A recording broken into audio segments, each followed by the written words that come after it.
প্রথমে সাংবাদিক বন্ধুদের অসংখ্য ধন্যবাদ এবং আপনাদের প্রতি কৃতজ্ঞতা প্রকাশ করছি এই কারণে যে রাজ্যে একটা নির্বাচনের পরিবেশ চলছে। আজকে ধর্মনগর বিধানসভা কেন্দ্রের উপনির্বাচন সম্পন্ন হয়েছে। আগামী 12 তারিখ এডিসির নির্বাচন হবে। আপনাদের মাধ্যমে প্রথমেই ধর্মনগর উপনির্বাচনে, বিধানসভার উপনির্বাচনে ধর্মনগরের প্রত্যেক ভোটার এবং প্রত্যেক ধর্মনগরবাসীকে অভিনন্দন জানাচ্ছি, শুভেচ্ছা জানাচ্ছি যে একটা সুন্দর এবং সুস্থ পরিবেশের মধ্য দিয়ে ধর্মনগরের উপনির্বাচন অনুষ্ঠিত হয়েছে।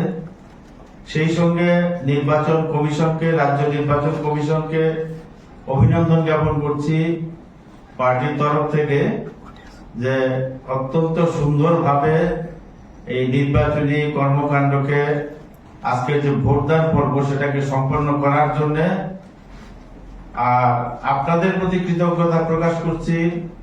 আপনারা ধর্মনগর বিধানসভার উপনির্বাচন এবং রাজ্যের যে সামনে এডিসি নির্বাচন, এই সম্পূর্ণ ব্যাপারটাকেই আপনারা যেভাবে প্রিন্ট মিডিয়া এবং ইলেকট্রনিক মিডিয়া যেভাবে সারা রাজ্যের মানুষের সামনে বাস্তব পরিস্থিতি তুলে ধরছেন, গণতান্ত্রিক ব্যবস্থাপনা সম্পর্কে মানুষকে সচেতন করা, মানুষের অধিকার সম্পর্কে মানুষকে সচেতন করা এবং যে সুষ্ঠু গণতান্ত্রিক পদ্ধতিতে যে নির্বাচনী কর্মকাণ্ড চলছে সেগুলো তুলে ধরছেন, তার জন্য আপনাদেরকে ধন্যবাদ জানাই।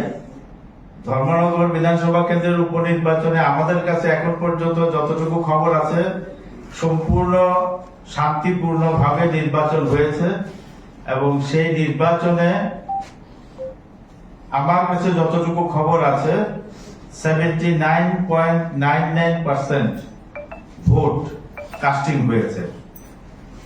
এটা আমার মনে হয় অত্যন্ত ভালো লক্ষণ।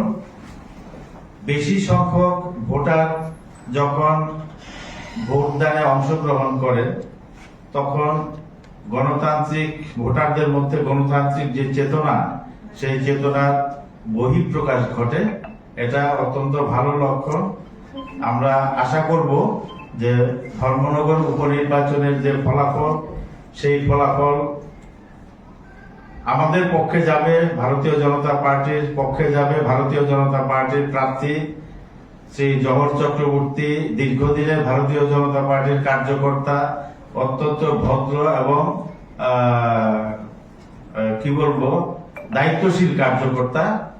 এবং একটা জিনিস আমি লক্ষ্য করেছি, আমি ধর্মনগরে ছিলাম নির্বাচনী কাজে, যে সাধারণ মানুষের স্বতঃস্ফূর্ততা ওনার পক্ষে যেভাবে প্রকাশ পেয়েছে, তাতে করে আমার মনে হয় যে কংগ্রেস এবং সিপিএম এর যে প্রার্থী আছে তাদের জামানত জব্দ হবে, এটা বলা যায়। কারণ ভোটারদের মানসিকতা, সেই ধর্মনগরবাসীর মানসিকতা সেটাই প্রমাণ করে এবং আমি নিজে সেটা প্রত্যক্ষ করেছি।